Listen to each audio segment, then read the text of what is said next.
क्या आपने कभी सोचा है कि भगवान कृष्ण का जीवन इतना आकर्षक क्यों है? क्यों हजारों साल बीत जाने के बाद भी उनका नाम सुनते ही मन में एक अजीब सी ऊर्जा, एक असीम आनंद की लहर उठती है? कृष्ण सिर्फ एक ऐतिहासिक पात्र नहीं थे, वे जीवन जीने की कला थे। वे सिर्फ एक धर्म ग्रंथ की कथा नहीं, बल्कि स्वयं जीवन का सबसे सुंदर संगीत हैं। और शायद इसी कारण आज भी हर इंसान अपने जीवन में कहीं ना कहीं कृष्ण को पाना चाहता है, उनके जैसा जीना चाहता है। जन्माष्टमी का पर्व सिर्फ भगवान के जन्म का उत्सव नहीं है, यह जीवन को नए दृष्टिकोण से देखने का अवसर है। यह हमें याद दिलाता है कि जीवन सिर्फ कठिनाइयों का नाम नहीं, बल्कि संतुलन का नाम है। कृष्ण का जन्म ही हमें यह सिखाता है कि अंधकार चाहे कितना भी गहरा क्यों ना हो, प्रकाश हमेशा रास्ता बना लेता है।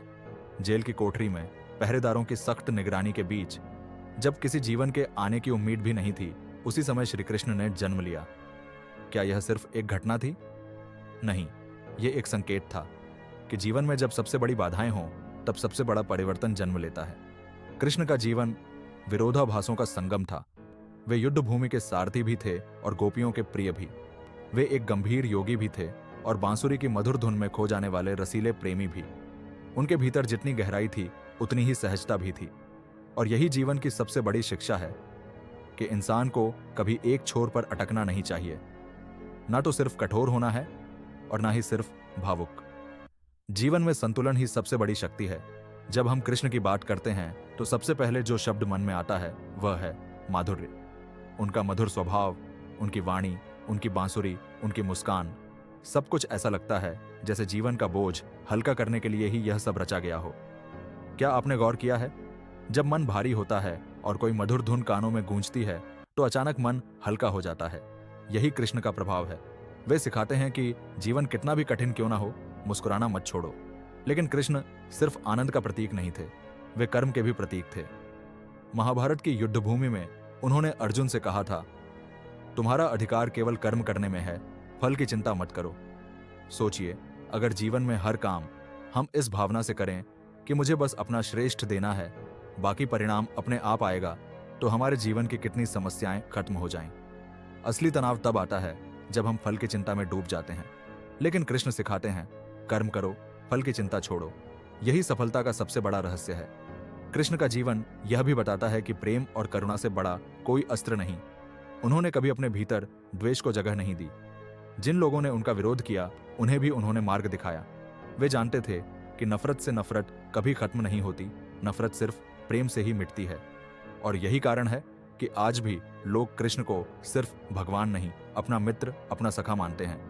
क्या आपने ध्यान दिया है कि कृष्ण के नाम के साथ हमेशा राधा का नाम लिया जाता है? यह कोई संयोग नहीं है। राधा और कृष्ण का संबंध हमें यह सिखाता है कि प्रेम किसी बंधन का नाम नहीं, प्रेम का अर्थ है आत्मा का मिलन। कृष्ण का प्रेम कभी स्वार्थी नहीं था। उन्होंने प्रेम को पूजा की तरह जिया। और जब इंसान अपने जीवन में ऐसा प्रेम जीता है तो उसके भीतर से सारी कड़वाहट, सारी अशांति मिट जाती है। अब सवाल उठता है, क्या हम अपने जीवन में कृष्ण की तरह जी सकते हैं? क्या हम भी इस संतुलन, इस मधुरता, इस प्रेम और कर्म के मार्ग पर चल सकते हैं? जवाब है हाँ। बस हमें कुछ बातों को अपने जीवन का हिस्सा बनाना होगा। सबसे पहली बात, जीवन को उत्सव की तरह जीना सीखें। कृष्ण का हर क्षण उत्सव था, चाहे वे गोपियों के बीच हों या युद्ध भूमि में। उनकी चेतना हमेशा आनंदमयी रही। अगर हम रोजमर्रा की छोटी छोटी बातों को उत्सव की तरह मनाना शुरू कर दें तो जीवन बोझ नहीं लगेगा। सुबह की पहली किरण, किसी बच्चे की हंसी, किसी प्रियजन की मुस्कान, ये सब जीवन के छोटे छोटे उत्सव हैं, इन्हें जीना सीखो। दूसरी बात, संतुलन बनाएं। जीवन में एक ओर काम है, जिम्मेदारियां हैं, और दूसरी ओर परिवार, मित्र और प्रेम। अगर हम किसी एक ओर झुक जाते हैं तो जीवन अधूरा हो जाता है। कृष्ण ने हमें दिखाया कि जिम्मेदारियां निभाते हुए भी आनंदित रहा जा सकता है। तीसरी बात, कर्म में लगन। कृष्ण कहते हैं कि अगर तुम्हारा मन विचलित हो तो परिणाम की चिंता छोड़कर कर्म में लग जाओ, क्योंकि कर्म ही वह मार्ग है जो हमें हर अंधकार से बाहर निकालता है। और चौथी सबसे बड़ी बात, आत्मा की पहचान।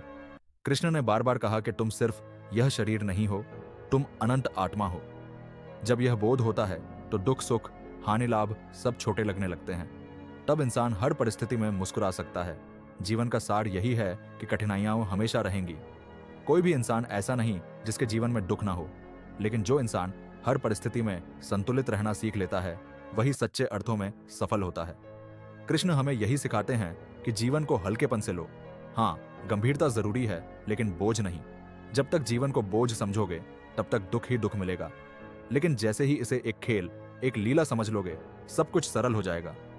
यही कारण है कि कृष्ण को लीलाधर कहा जाता है, क्योंकि उनका जीवन किसी बोझ की तरह नहीं बल्कि एक खेल की तरह था। और शायद यही जीवन जीने का सबसे सुंदर तरीका है। तो आज से एक वादा कीजिए कि आप हर परिस्थिति में मुस्कुराने की कोशिश करेंगे, चाहे हालात आपके खिलाफ हों, चाहे दुनिया आपको रोक रही हो, फिर भी आप अपने जीवन को उत्सव की तरह जिएंगे, क्योंकि यही कृष्ण का संदेश है।